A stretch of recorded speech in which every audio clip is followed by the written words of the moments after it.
There are days, weeks, and sometimes even months where your desire to do something productive is barely existent. There is a possibility that you're having a depression episode, but most likely you aren't. Because you're not sad, you're just not feeling compelled enough to get up and do stuff. Stuff that maybe not today, but surely in the future will contribute to a better life for you, or maybe even for your family and society.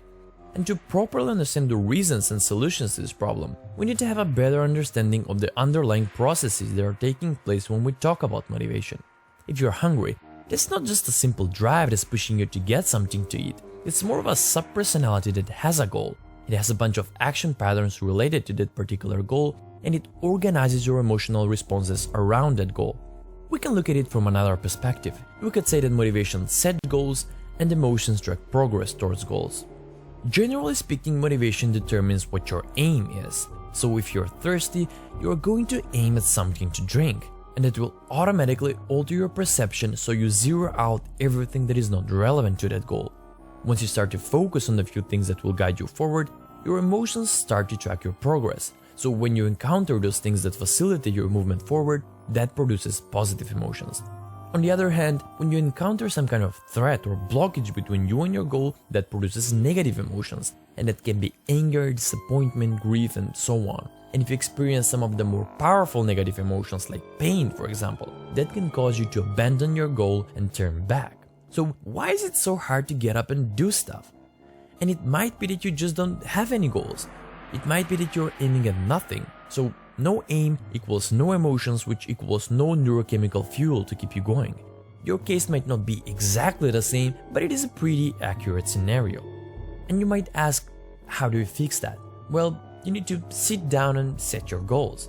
See, if you observe a starving rat in a cage and it knows it has food at the end of the corridor, if you put a little spring attached to his tail, you can measure the rat's motivation by measuring how hard the rat pulls. You can measure the displacement of the spring, and it will give you a quantization of the motivational force of the rat.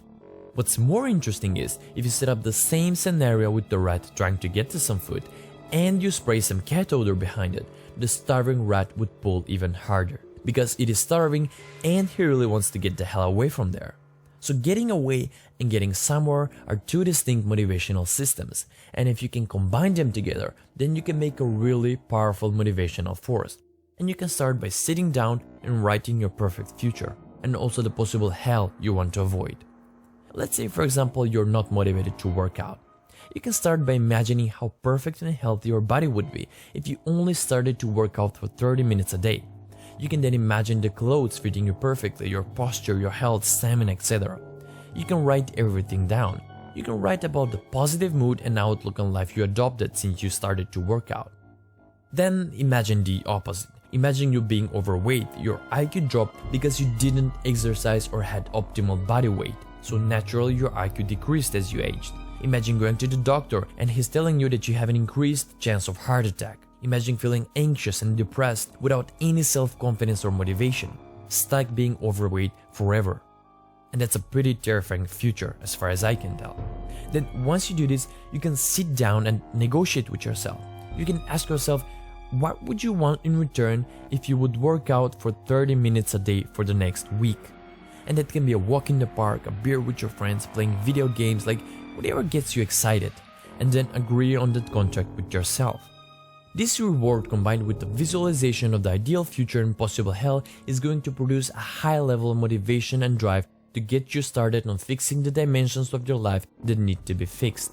Now, you have the knowledge. You know how emotions and goals contribute to your motivation. You know techniques to combine two distinct motivational systems, and you know that you need to negotiate instead of punishing or tyrannizing yourself. So my advice is, do the visualization, write your goals, get up and do stuff. Because if we all get our act together collectively, then maybe we can make this world just a little bit better for all of us.